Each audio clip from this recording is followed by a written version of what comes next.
장 9절 신약성경 6쪽에 있는 말씀입니다.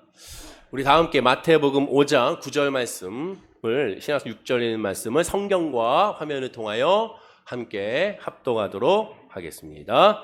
화평하게 하는 자는 복이 있나니 그들이 하나님의 아들이라 일컬음을 받을 것이며 아멘. 할렐루야. 아멘. 오늘 하나님 말씀 마태복음 5장 9절 말씀으로 산상순 8복, 7번째 복, 화평하게 하는 자는 복이 있나니 라는 제목으로 8복의 은혜를 계속 이어서 나누고자 합니다.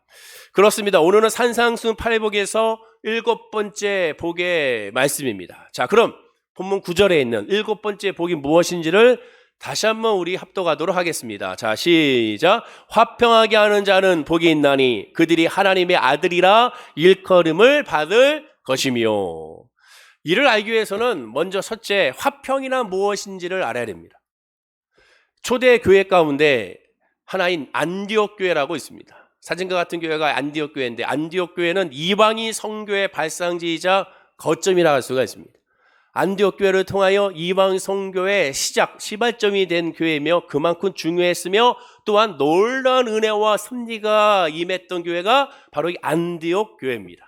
따라서 교회 우리 이름을 많이 지을 때 안디옥 교회라는 이름이 굉장히 많은 것을 보죠. 그만큼 안디옥 교회가 교회 가운데서 본이 되고 초대교회 가운데서도 본받고 싶고 또 그렇게 되길 원하는 교회 중에 하나이기 때문에 그렇습니다.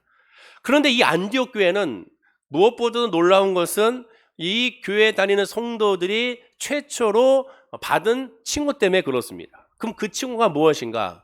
사도행전 11장 26절에 이렇게 말합니다. 우리 다 함께 읽어볼까요? 시작.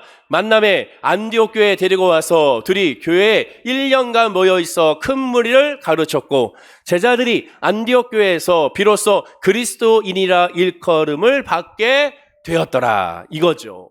제자들이 안디옥 교회에서 비로소 그리스도인이라 일컬음을 받았다라고 합니다. 안디옥 교회에 다니는 성도들에게 그리스도인이라는 칭호를 최초로 받게 된 것이죠. 그러면 안디옥 교회 성도들끼리 자기들끼리 이렇게 그리스찬이라고 그리스도인이라고 서로 이렇게 칭함을 받은 것인가? 그게 아닙니다. 그리스도인이라고 칭함을 받은 것은 교회 성도님들끼리 그런 칭호가 아니라 외부에 불신자들이 보았을 때 안디옥 교회 성도들과 제자들을 향하여 저들은 그리스도인이야 라고 그들이 불러줬다라는 것이죠. 그리스도인이라는 것 헬라어로 크리스티아노스라는 헬라어로 사용하고 영어로 얘기하면 작은 예수를 의미합니다. 즉 안디옥 교회 성도를 통하여 예수를 발견했고 또한 예수님과 같은 모습을 보였음을 그들 스스로가 불신자들이 고백하고 있다는 것이죠. 그만큼 안디옥 교회 성도들은 모든 면에서 예수님을 닮았고 또한 그대로 행했음을 우리가 알 수가 있습니다.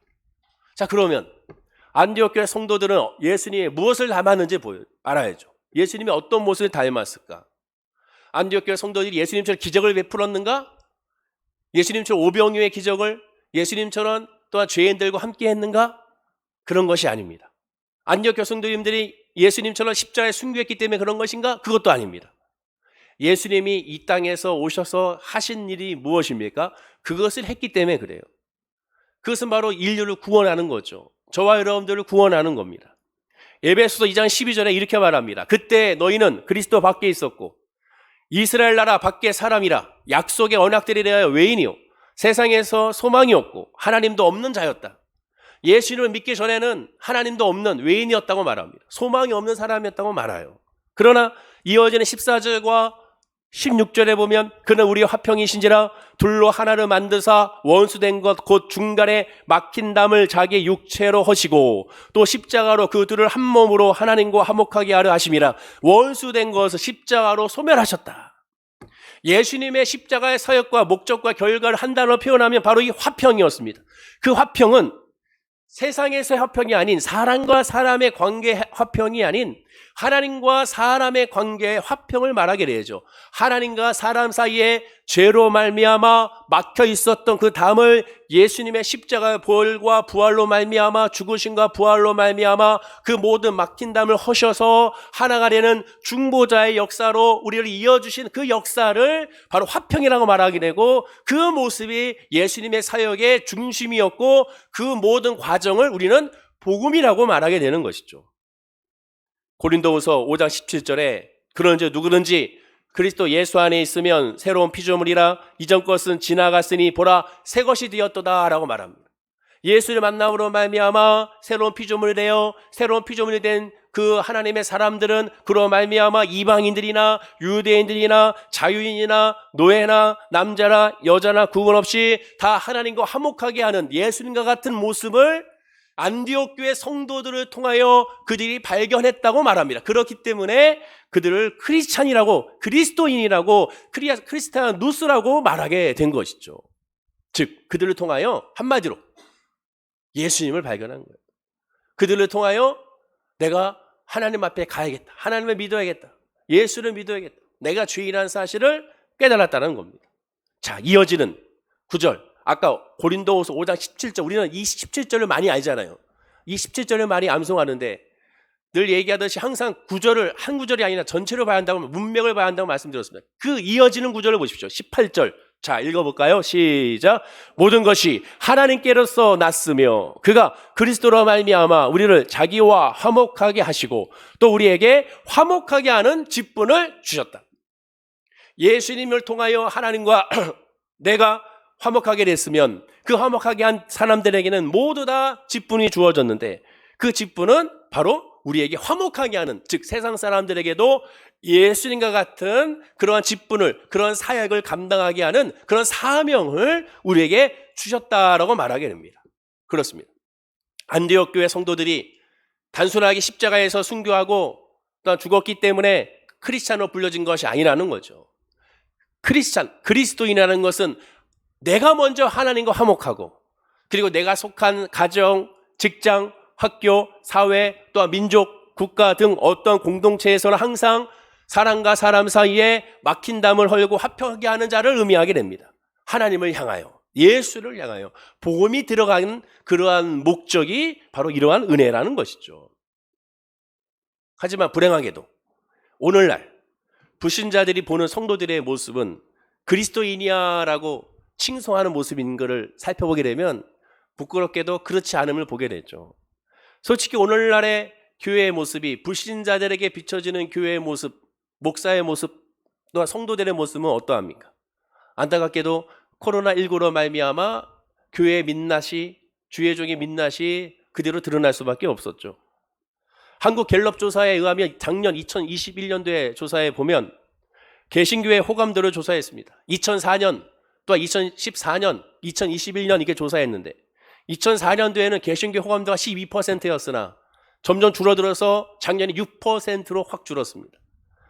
호감 가는 종교가 있느냐라고 물어봤더니 호감 가는 종교가 없다라는 것이 2004년도에 33%였으나 작년에 무려 61%로 늘어났음을 보게 됩니다.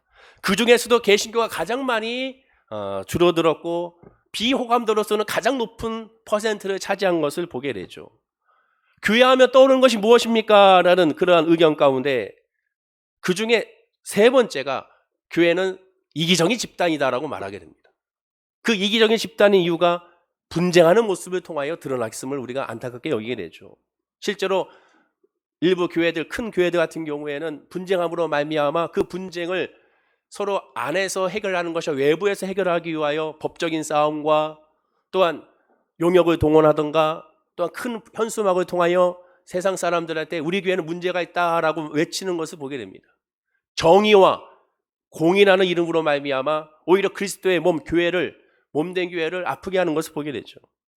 그래서 교회 분쟁으로 인한 이기적인 집단으로 해석해버리고 말았습니다. 교회는 다른 모든 인간의 공동체와 마찬가지로 죄인들이 모이는 완전한 그런 곳이 아닙니다. 다 죄인들, 부족한 사람들이 모이는 곳이죠.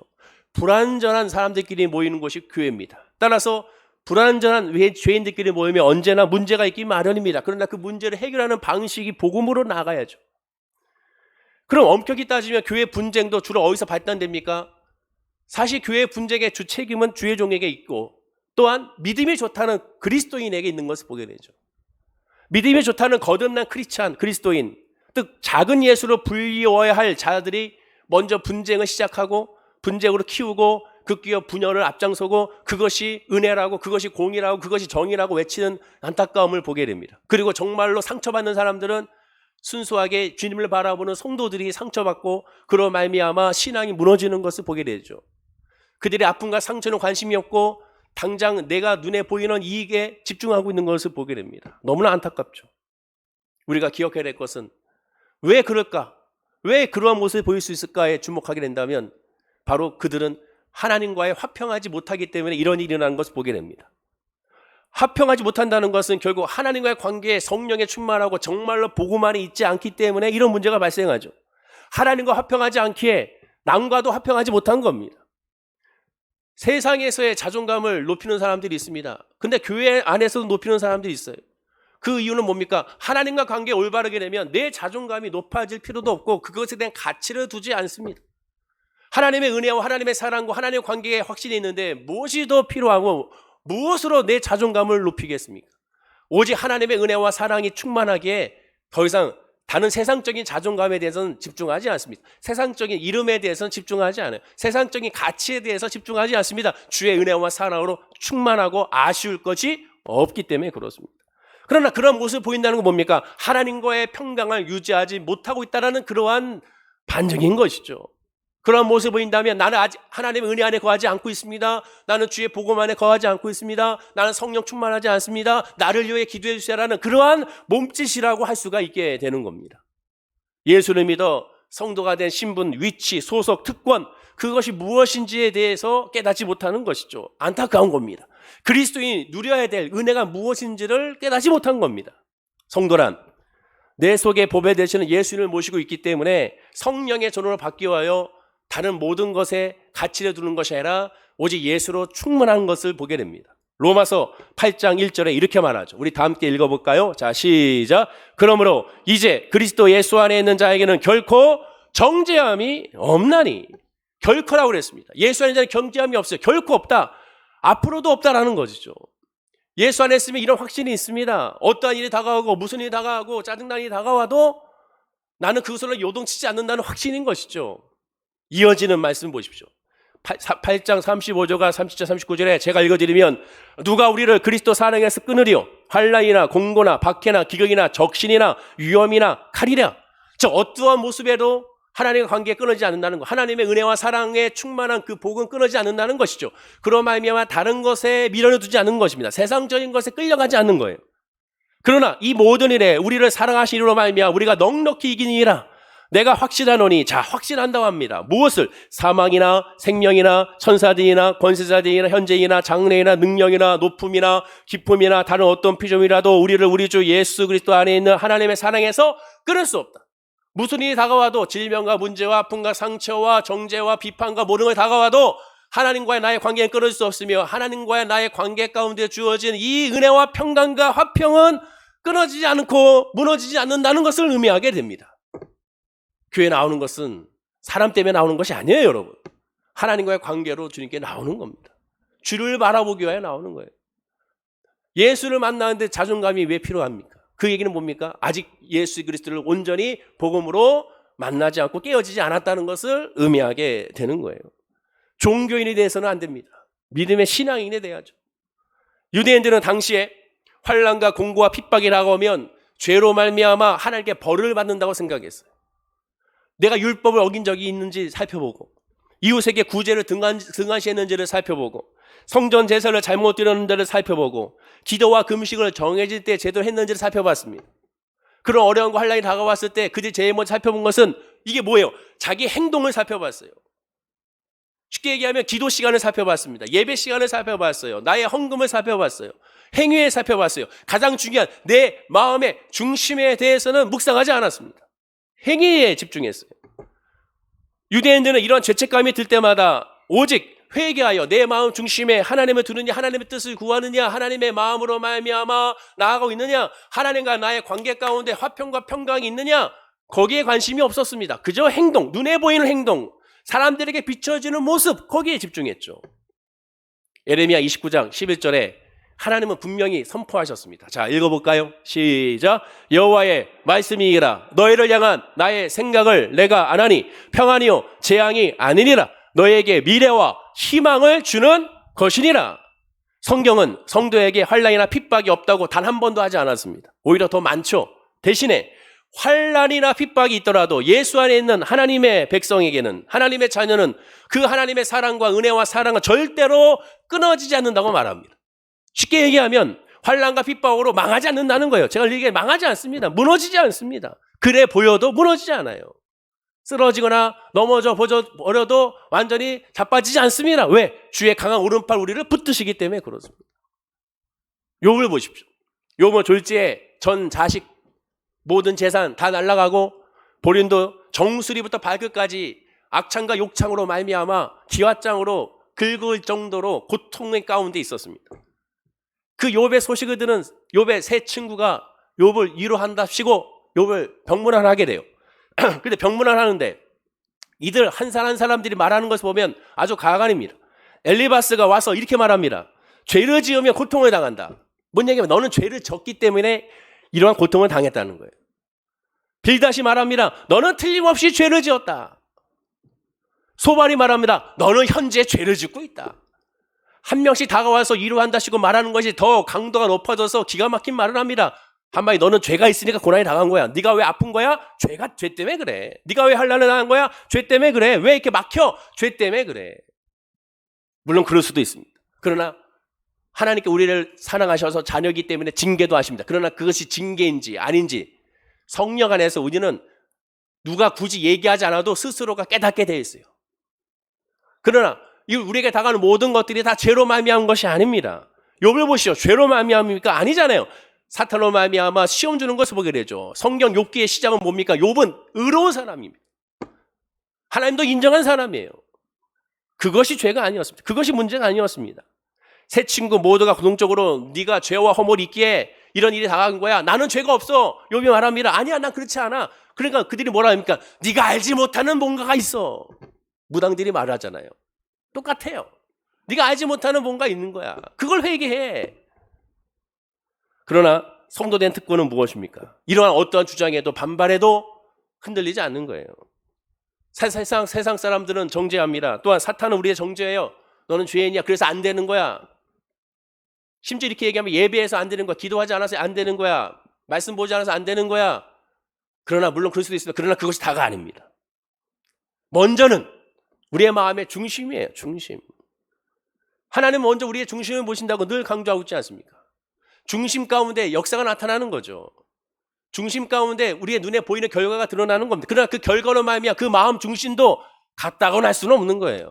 왜? 그 마음의 중심을 볼 수 있는 분은 오직 여호와 하나님밖에 없고 정죄할 수 있는 분은 오직 여호와 하나님 한 분밖에 없음을 기억해야 돼요. 우리는 그런 마음이 들면 안타까운 심정으로 중보해 주는 역할을 감당하는 것이지 같이 정죄하는 그런 하나님과 같은 위치에 있는 존재가 아니라는 사실을 기억해야 되는 것이죠. 하나님의 은혜와 사랑 가운데 있다는 사실을 우리가 확신해야 됩니다. 그리고 그 사실을 깨달았을 때 진정한 화평이, 하나님의 은혜와 평강이 우리의 마음 가운데 임하는 거예요. 그래서 빌립보서의 말씀한 것처럼 시험과 환난이 다가왔을 때 아무것도 염려하지 말고 오직 하나님 앞에 믿음과 기도로서 아뢰라고 그랬습니다. 그러면 하나님의 은혜와 평강 우리의 마음의 생각을 지켜준다고 그랬어요. 그것이 먼저입니다. 존 맥스웰 목사님의 책 가운데 위대한 영향력이라는 책이 있습니다. 나중에 꼭 한 번씩 보십시오. 위대한 영향력이라는 책을 보면 이 존 맥스웰 목사님에게 한 어르신 성도님이, 나이 드신 성도님이 맥스웰 목사님께 한 신앙 고백을 한 것에 대해서 감동을 받아 회개하는 마음으로 그 내용을 적었습니다. 이 어르신 성도가 이 목사님에게 이렇게 고백을 합니다. 내가 기도했을 때, 청년 때는 이렇게 기도했습니다. 이 세계를 변화시킬 수 있는 능력을 달라고. 전 세계에 복음을 전할 수 있는 능력을 달라고. 그리고 은혜를 달라고. 그리고 그로 말미암아 모든 사람을, 전 세계의 사람을 변화시킬 수 있는 도구로 사용해 달라고 기도했다는 거예요. 그러나 이제 중년이 돼서는 기도가 바뀌게 된다고 말합니다. 중년이 돼서는 전 세계가 아닌 내 주변에 있는 내 가족, 내 지인들을 변화시킬 수 있는 능력과 은혜를 달라고 기도했다는 거예요. 그런데 지금은 무엇을 기도하느냐? 남을 변화시킬 능력과 은혜보다 먼저 내가 변화되기 원합니다. 먼저 내가 변화될 수 있도록 나에게 은혜를 주시고 나를 먼저 변화시켜 주옵소서라고 기도를 했다는 거예요. 그러면서 하시는 말씀이 청년 때부터 먼저 나를 변화시켜 주옵소서라고 기도했다면 어땠을까? 아니 중년 때 나를 먼저 변화시켜 달라고 기도했으면 어땠을까라고 말합니다. 기독교의 신앙은 내가 먼저 하나님을 만나는 거예요. 내가 먼저 예수의 은혜 안에 거해야 됩니다. 내가 먼저 구원받아야 돼요. 다른 사람을 구원시키고 자기가 구원 안 시키면 어떡합니까? 내가 먼저 구원을 받아야 돼요. 내가 먼저입니다. 내가 먼저예요. 나로 말미암아 나로 통하여 이루어지는 것입니다. 인간을 화평하게 하는 자로 바꿀 수 있는 힘은 오직 예수의 십자가의 복음밖에 없습니다. 변화시킬 수 있는 힘도 예수밖에 없어요. 그리고 예수를 바라보고 예수를 의지한 사람은 언제든지 이 세상에 알 수 없는 은혜와 평강을 갖게 되는 거예요. 아기 예수가 탄생했을 때 천사들이 이 땅에서는 하나님의 기뻐하심 입은 자 가운데 평화라고 했습니다. 이 땅에서는 평화, 하늘에서는 영광이라고 그랬어요. 누가복음 19장 38절에 이렇게 말합니다. 이르되 찬송하리로다 주의 이름으로 오시는 왕이여 하늘에는 평화여 가장 높은 곳에 영광이라고 말합니다. 그렇습니다. 예수가 우리 함께 하시면 제일 먼저 우리에게 임하는 것은 평화예요. 평화. 세상이 알 수 없는 은혜와 평화, 화평이라고 말하게 됩니다. 그리고 그것이 하나님에는 영광이 되는 거예요. 두 번째, 그럼 나는 화평하게 하는 자임을 깨달아야 됩니다. 다시 본문 9절을 보십시오. 자, 다시 본문 9절 읽어볼까요? 자, 시작. 화평하게 하는 자는 복이 있나니 그들이 하나님의 아들이라 일컬음을 받을 것이며. 자, 본문을 잘 보십시오. 성경을 잘 봐야 됩니다. 그냥 스쳐 지나가면 성경을 잘못 이해하게 되면 다른 길로 가게 되는 거예요. 다른 길로 가면 목적지와 방향이 다르고 하기 때문에 결국 다른 곳에 도착하게 되는 거예요. 성경을 잘 보면 본문에서 예수님은 화평하게 하는 자라고 그랬습니다. 화평한 자가 아니에요. 다시 얘기합니다. 화평하게 하는 자를 말하지 화평한 자를 말하지 않습니다. 지금 말장난하는 것이 아니에요. 이 문장을 어떻게 해석하느냐에 따라서 완전히 해석이 달라지는 겁니다. 이 두 차이는 어마어마한 차이로 나타나요. 화평한이라는 것은 뭡니까? 문법적으로 따지면 목적어가 필요 없은 그냥 자동사예요. 목적어가 필요 없습니다. 쉽게 말하면 나는 걷는다 하면 나는 빼면 돼요. 왜? 주체가 나니까. 걷는다. 그냥 나기 때문에 그냥 빼도 되는 겁니다. 모든 것은 나로 시작하고 내가 먼저인 것이죠. 그거는 화평하면 그냥 나를 말하면 끝입니다. 즉 나 하나 화평하면 끝나는 것이 화평한입니다. 다른 해석은 있을 수 없어요. 화평한 그건 나를 말하는 거죠. 나는 죄 안 짓고 나는 남에게 피해를 안 주고 나는 남한테 돈을 빌리지 아니하고 빚지지 아니하고 또한 그렇지 하지 않으면 된다. 그냥 나만 화평하면 된 거예요. 그러나 본문은 화평한이 아니라 화평하게 하는 자입니다. 화평하게 하는 자. 우리말 번역을 봐도 이건 뭡니까? 타동사용법이죠. 대상이 있는 거예요. 대상이. 상대가 있는 것을 말하게 됩니다. 화평하게 할 대상이 반드시 있는 거예요. 구체적으로 또한 화평하게 하는 자니까 행동이 따라갈 수밖에 없습니다. 즉 예수님이 말씀하시는 것은 지금 나를 말하는 것이 아니라 너는 이미 화평한 자가 됐기에 화평하게 하는 자가 되라고 말하는 거예요. 대상을 말하는 겁니다. 예수님의 사역을 보십시오. 예수님이 어떻게 화평을 이루었습니까? 예수님의 사역의 핵심은 복음이라고 했고 구원이라고 그랬어요. 예수님 마지막에도 누가복음 23장 34절에 이에 예수께서 이르시되 아버지 저들을 사하여 주옵소서 자기들이 하는 것을 알지 못함이다 라고 말했습니다. 마지막까지도 그들의 구원을 그들의 복음을 하나님과 화목을 위해서만 기도했습니다. 지금 죽어가고 있어요. 자기의 죽음을 자기의 이 고통을 자기의 아픔과 상처와 이 십자가에서의 외로움을 주님께 지금 아뢰는 것이 아닙니다. 지금 예수님께 필요한 것은 저들의 안타까운 심령인 것이고 영인 것이죠. 그럼 이런 와중에 예수님의 화평은 어디서 옵니까? 화평이라는 단어를 보십시오.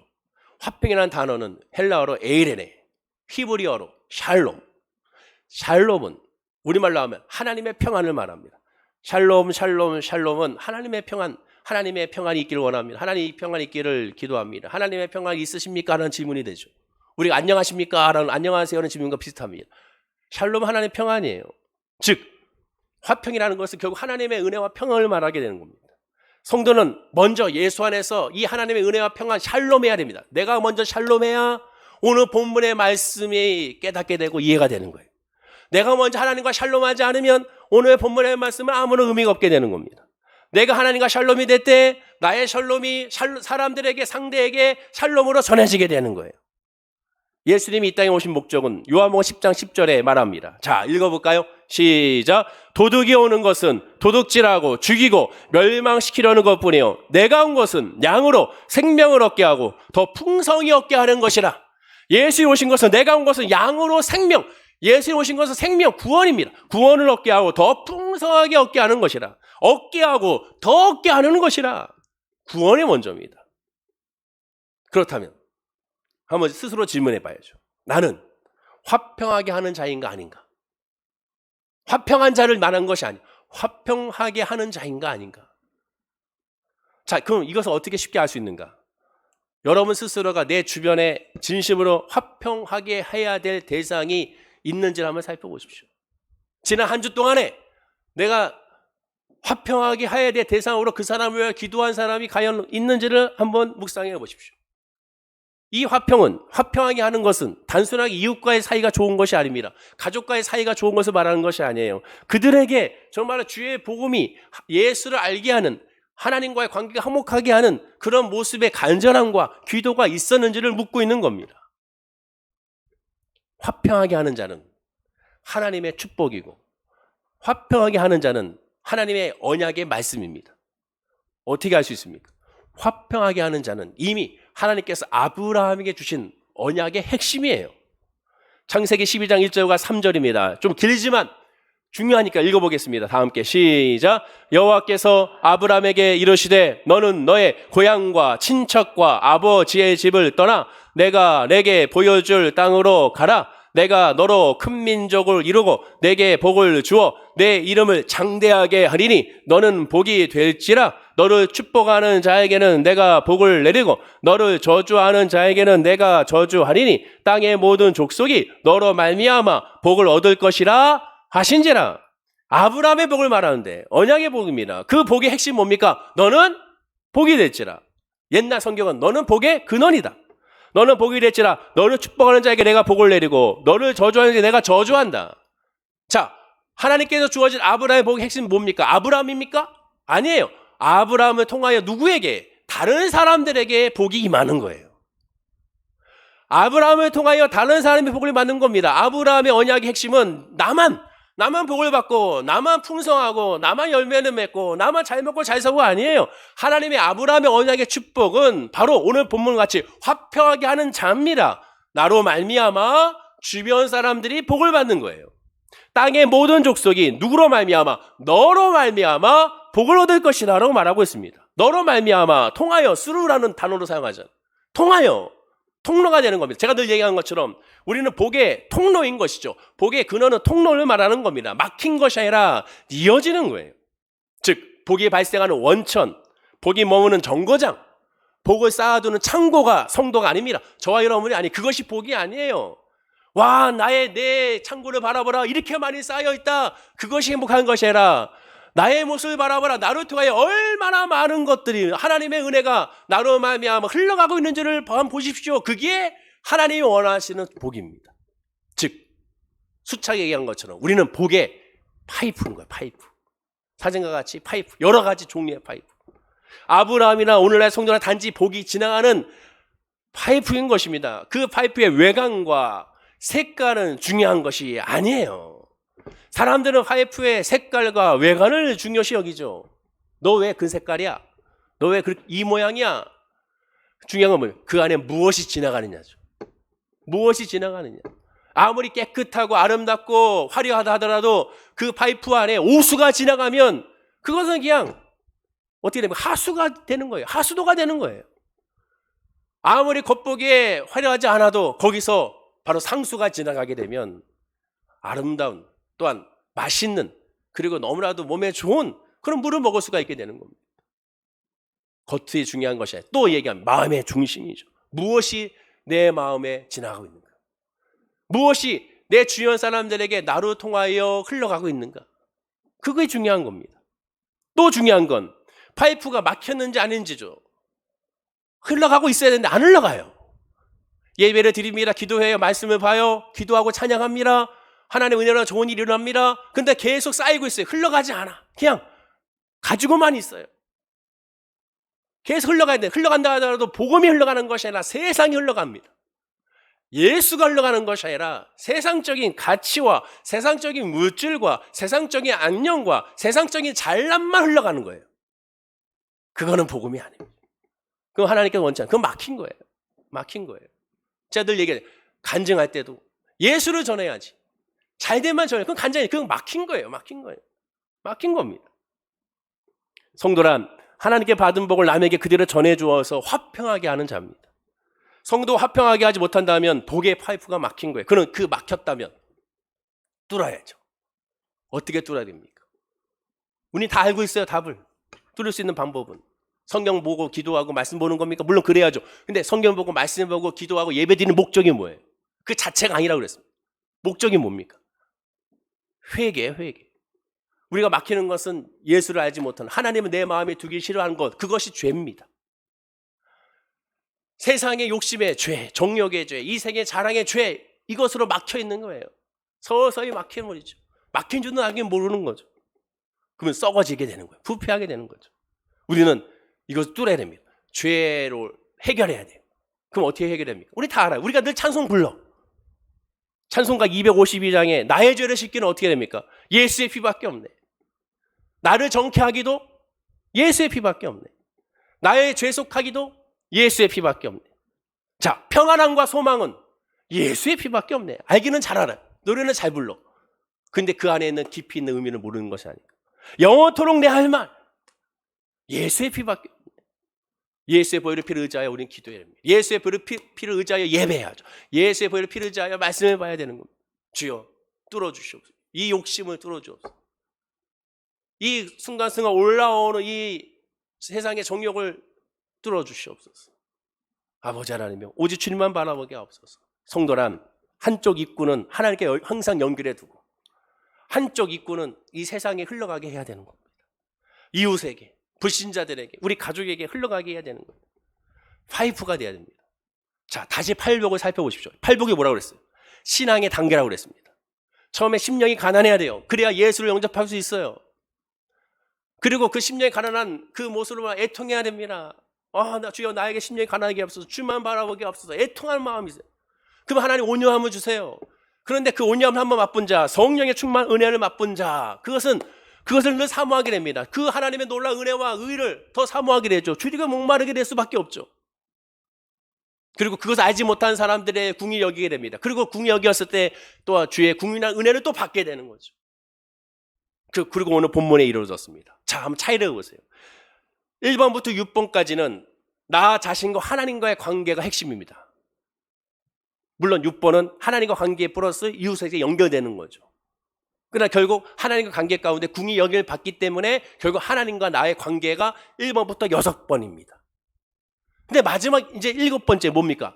하나님과의 나의 관계가 이미 확립이 됐어요. 이미 나는 하나님의 은혜와 성령 충만하고 화평한 자가 됐습니다. 그렇기 때문에 이제는 이웃의 관계로 연결되는 거예요. 하나님의 사랑으로 이제 이웃 사랑으로 바로 연결이 되는 겁니다. 최근에 양희성 교사라는 사람이 쓴 책이 있습니다. 가나안 성도, 교회 밖 신앙이라는 책이에요. 가나안 성도라는 것은 가나안을 거꾸로 하면 안 나가가 되잖아요. 그래서 오늘날 2000년도 이후에 교회를 안 나오는 성도를 두고 그냥 가나안 성도라고 부릅니다. 자, 우리 한국 사람들 참 말을 아주 재치 있게 잘 만드는 것 같아요. 그전에 교회를 안 가고 이 주일날 이 시간대에 카페에서 스타벅스에서 혼자 예배를 드리거나 아니면 산에 가서 예배 드리거나 어떤 공원에 가서나 차에서나 또한 집에서 자기만의 하나님 앞에 예배를 드리는 사람들, 그런 사람들을 가나안 성도라고 말하기, 즉 교회 공동체 예배를 참여하지 않는 사람들 말하죠. 그래서 가나안 성도, 그래서 교회 밖 신앙이라고 얘기하고, 이 양희승 교수님이 그 가나안 성도를 조사하여 논문을 발표한 것을 책으로서 다시 엮은 것입니다. 가나안 성도를 연구하면서 한 가지 재밌는 사실을 발견하게 됐는데, 가나안 성도가 되기 바로 전 단계가 어떤 사람이냐? 대형교회에 오는 겁니다. 그러면 대형교회에 오는 사람들의 그들의 특징은 바로 무엇인가를 조사했더니, 물론 담임 목사님의 말씀도 좋고 다양한 교회 프로그램도 있어서 좋고 또한 교회 시설도 좋고 요새 교회마다 카페도 아주 이쁘게 하니까 또 그런 것이 있어서 좋고 하는데, 가장 큰 이유는 뭐냐? 많은 회중 속에 들어가 숨으려는 의도라는 거죠. 즉 우리 교회 정도 사이즈가 돼도 누군가 새 가지고 오면 다 알아요. 저 사람 처음 온 사람인데 새 가지고인가 보다. 그럼 우리 성도님들 다 한 번 쳐다보잖아. 누구지? 누구야? 하면서 쳐다보게 되는 거죠. 그 시선에 아무래도 불안감, 또 부담감을 느낄 수밖에 없죠. 근데 큰 교회는 서로 몰라요. 관심이 없어. 그냥 내가 와서 예배드리고 가도 상관이 없습니다. 여의도 순복음교회 그 큰 성전에 들어가는데 누구라고 새가족인가 보다 하고 관심 있고 쫓아와가지고 막 등록해서 이런 것도 없습니다. 그냥 들어가서 예배드리고 예배 끝나면 그냥 자연스럽게 나오면 앞에 여의도 공원에 가서 그냥 한 바퀴 돌고 다 즐기고 맛있는 밥 먹고 그냥 가면 되는 것이죠. 예배도 드리고 교제도 가족끼리 교제도 하고 나만의 시간도 즐기기 너무 좋습니다. 바로 그거예요.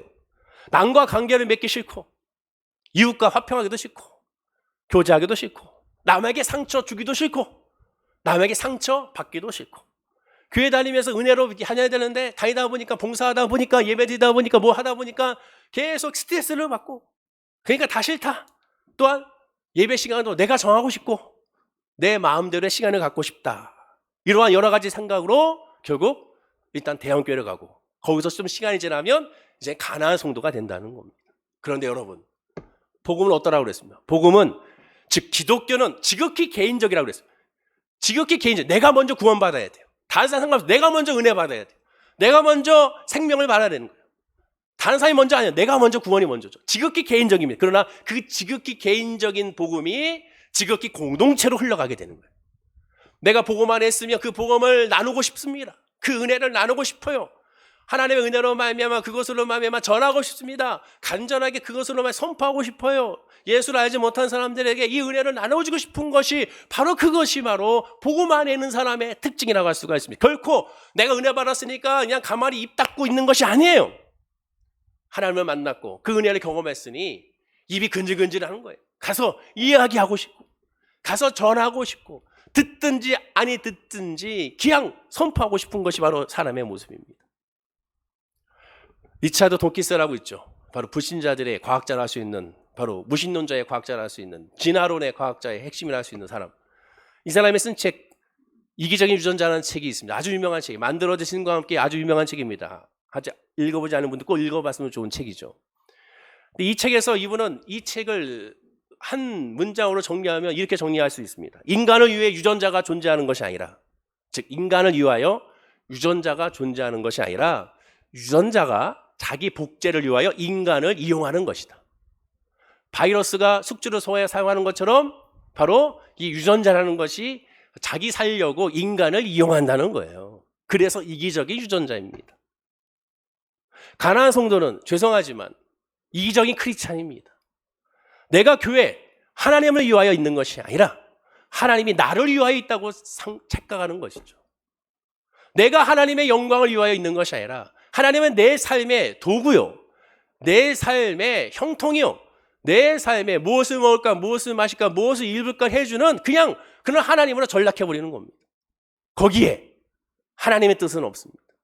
하나님의 계획은 없어요. 나의 계획뿐, 나의 생각뿐이죠. 즉 이기적인 유전자가 아니라 이기적인 크리스찬이라고 할 수가 있습니다. 안타까운 것이죠. 우리는 묵상해야 됩니다. 나의 신앙의 파이프가 막혀있지 않은가. 나로 말미암아 내 주변에 어떠한 영향을 끼치고 있는가 살펴봐야 됩니다. 간단해요. 여러분들 모임 있잖아요. 그 모임 가운데 내가 그 모임에 다 참석했을 때 사람들의 반응을 보면 압니다. 과연 그 모임에 들어가서 사람들이 얼마만큼 나를 또 환영해주고 또 중심적으로 나가는지 보면 그 사람의 영향력을 알 수가 있어요. 그런 사람들이 있습니다. 어떤 모임에 한 사람이 딱 오면 갑자기 분위기가 확 해지고 또 그 자리에 어떤 사람이 오면 갑자기 분위기가 확 다운되고 갑자기 뭐 다른 거 하려고 하고 그런 사람들이 있습니다. 그러나 예수 안에서 저와 여러분들은 바로 하나님의 복음에 영향력을 끼치는 사람이라고 할 수가 있는 거죠. 그걸 한번 묵상해 보십시오. 이번 한 주 동안 내 입에서 지난 한 주 동안 내 입에서 무슨 말이 나왔는지 한번 묵상해 보십시오. 은혜의 말이 나왔나, 복음의 말이 나왔나, 세상적인 말이 나왔는지 한번 묵상해 보십시오. 다시 강조합니다. 성도란 나를 통하여 이웃을, 우리 가족을 화평하게 하는 자입니다. 이를 위해서 기도해야 되는 거예요. 마지막 세 번째, 아주 간단합니다. 그럼 화평하게 하는 자의 복은 무엇일까? 자, 다시 본문 9절 읽어볼까요? 자, 시작. 화평하게 하는 자는 복이 있나니 그들이 하나님의 아들이라 일컬음을 받을 것이며. 자, 화평하게 하는 자에게는 뭐라고 그랬습니까? 하나님의 아들이라고 일컬음을 받는다고 했습니다. 화평하게 하는 자에게 하나님의 아들이 되었다. 이게 무슨 말일까요? 예수를 믿으면 다 아들이 되는 거 아닙니까? 아버지가 부른 것이 아닙니까? 물론 그렇죠. 그런데 왜 예수님이 이렇게 말씀했을까? 당시 사회로 봐야죠. 당시 배경을 봐야 됩니다. 당시 로마 귀족 사회에서는 자기 몸에서 난 아들이라고 전부 다 아들 취급하지 않았습니다. 우리는 핏줄이 중요하잖아요. 그래서 내 아들에게만 사업을 물려주고 내 아들에게만 어떠한 가문의 영광을 물려주는 것이 보편적인 모습입니다. 그러나 로마 사회는, 당시 그때 사회는 자기 핏줄 중심이 아닙니다. 아들이라고 다 아들이 아니에요. 또 아들도 한두 명도 아닙니다. 여러 여자에게서, 여러 아내에게서 수많은 아들들, 자녀들이 태어나게 되죠. 그래서 그 아들들에게, 그 자녀들에게 가정교사를 붙입니다. 엄격한 교육을 시키고 여러 가지 테스트를 시켜서 자기의 가문의 영광과 그 사업과 그 모든 영광을 물려줄 만한 자격이 되는 자에게, 그 자에게 바로 아들이라는 칭함을 받습니다. 로마 사회에서의 아들이라는 것은요, 한 사람이에요. 어떤 사람입니까? 자, 배너라는 영화를 보면 더 잘 알아요. 배너라는 영화를 보면 이 배너가 아리오스 집정관에게, 아리오스 집정관이라는 건 로마의 황제 바로 밑에 자리입니다. 그 아리오스 집정관에게 자기의 가문의 인장 반지를 주면서 이제는 양자로 삼았다, 내 아들이다 라고 말합니다. 이 장면은 당시 사회의 배경 지식 있는 사람들을 보면 놀라운 것입니다. 단순한 아들이 되는 것이 아니라 인장 반지를 꼈다는 것은 내 모든 가문의 모든 영광과 모든 권위와 권세를 바로 이 아들에게 주는 거예요. 근데 이 배너에게 준다는 건 뭡니까? 배너는 유대인이에요. 자기 가문과 전혀 상관이 없습니다. 핏줄도 아니에요. 그러면 이 아리우스에게 자녀가 없었을까요? 아닙니다.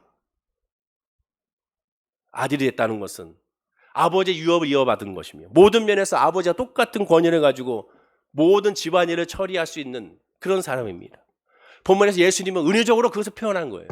아들이 되었다는 것은, 즉 이제 너도 하나님의 자녀가 화평하게 됐으니, 화평한 자가 됐으니, 그런 자에게는 이미 하나님의 아들이라는 놀라운 은혜의 역사가 나타났음을 깨달으라는 겁니다. 로마서 1장 12절과 13절에 말합니다. 우리 다 함께 읽어보겠습니다. 자, 시작. 영접하는 자, 곧 그 이름을 믿는 자들에게는 하나님의 자녀가 되는 권세를 주셨으니 이는 혈통이로나 육적으로나 사람의 뜻은 나지 아니하여 오직 하나님께로부터 난 자들이라. 아까 배너처럼 혈통도 아니고 육정도 아닙니다. 오직 그의 뜻 가운데 그 가문을 지킬 수 있는 사람에게 배너에게 준 것처럼 예수의 십자가의 복음의 은혜는 혈통이나 육적이나 사람의 뜻이 아니 오직 하나님께 남으로 말미암아 은혜로 말미암아 주어졌음을 깨닫게 되는 것이죠. 동시에 마가복음 3장 35절에 예수님은 더 중요한 말씀을 하십니다. 자, 읽어볼까요? 시작. 누구든지 하나님의 뜻대로 행하는 자가 내 형제요 자매요 어머니라. 하나님의 뜻대로 행해야 됩니다. 내 뜻대로가 아니라 주님 뜻대로 행해야 하나님의 자녀요, 하나님의 가족이 되는 거예요. 예수의 믿음으로 말미암아 주님의 뜻을 구하지 않으면 아무런 의미가 없는 거예요. 요한복음 14장 12절에 내가 진실로 너에게 이르노니 나를 믿는 자는 내가 하는 그 일도 할 것이요 또한 그보다 큰 일도 하리니 이는 내가 아버지께로 감이라는 말합니다. 즉 하나님의 예수의 복음의 인장반지를 낀 저와 여러분들은 예수의 은혜로 말미암아 주님이 하시는 모든 역사를 우리가 행할 수 있다, 성령으로 행할 수 있다고 말하게 됩니다. 그 은혜가 저와 여러분에게 있음을 우리는 확신해야 되는 거예요. 어떠한 일이 다가오고 어떠한 환경이 다가와도 우리는 하나님의 그 은혜 안에 있다, 그 소망 안에 있다. 그래서 놓치지 마십시오. 사도행전 11장 26절에 제자들이 안디옥에서 비로소 그리스도인이나 일컬음을 받게 되었더라. 즉 이 안디옥 교회 성도들이 얼마나 은혜 안에 있었고 성령 안에 있었고 복음 안에 있었는지를 알 수 있는 모습이죠. 우리 교회도 우리 성도님들도 다 이래야 될 줄로 믿습니다. 말씀 읽겠습니다. 나는 이미 예수 안에서 화평하게 하는 자임을 기억하십시오. 예배서 5장 8절. 자, 마지막으로 읽어볼까요? 시작. 너희가 전에는 어둠이더니 이제는 주 안에서 빛이라. 빛의 자녀들처럼 행하라. 우리 이제 주 안에서 빛입니다. 빛의 자녀처럼 행해야죠. 예수 안에서 이제 잘 됩니다. 때때로 막히고 속상한 일이 다가와요. 왜 이런 일이 다가올까? 짜증도 나기도 합니다. 그러나 눈을 들어 주를 바라보면 이 또한 은혜임을 발견하게 됩니다. 알 수 없지만 또 은혜입니다. 그리고 분명히 그 은혜가 뭔지를 발견하게 될 것입니다. 그때 또다시 하나님께 영광과 찬송을 돌리게 될 거예요. 우리가 그 믿음 안에서 있음을 기억하십시오. 본문 9절에 화평하게 자는 복이 있나니 그들이 하나님의 일컬음을 받을 것이다. 주의 권세와 은혜가 저와 여러분에게 임하고 있습니다. 그러니 우리가 복의 통로임을 기억하고 파이프임을 기억하고 우리 주변에 이번 한 주 동안에 예수의 복음이 잘 흘러갈 수 있도록, 주의 은혜가 잘 흘러갈 수 있도록 성령의 충만한 믿음의 성도님들 되시길 간절히 축원하고 기도드립니다. 기도하겠습니다. 아버지 하나님, 우리 사랑하는 성도님들 예수님처럼 주 안에서 빛의 자녀처럼 화평하게 하는 자로서 은혜와 평안 그리고 간증의 삶을 살아가게 하여 주시옵소서. 하나님의 은혜로 말미암아 흔들리고 요동치지 아니하기 원합니다. 주의 믿음으로 말미암아 기뻐하며 나가기 원합니다. 어떤 일이 다가오든 무슨 일이 다가오든지 간에 예수의 은혜와 예수의 사랑과 예수의 복음이 우리 모든 성도님들에게 임하고 있음을 기억하게 하여 주시옵소서. 질병이 나를 무너지지 않게 하고 아버지의 시험과 환난이 나를 무너지지 않게 합니다. 어떠한 환경에서도 주께서 우리를 이끄신다는 사실을 확신한 채 늘 믿음으로 하나님께 아뢰음으로 말미암아 주의 위로와 소망을 얻는 우리 성도님들이 되게 하여 주옵소서. 감사드리며 예수님의 이름으로 기도드립니다. 아멘. 우리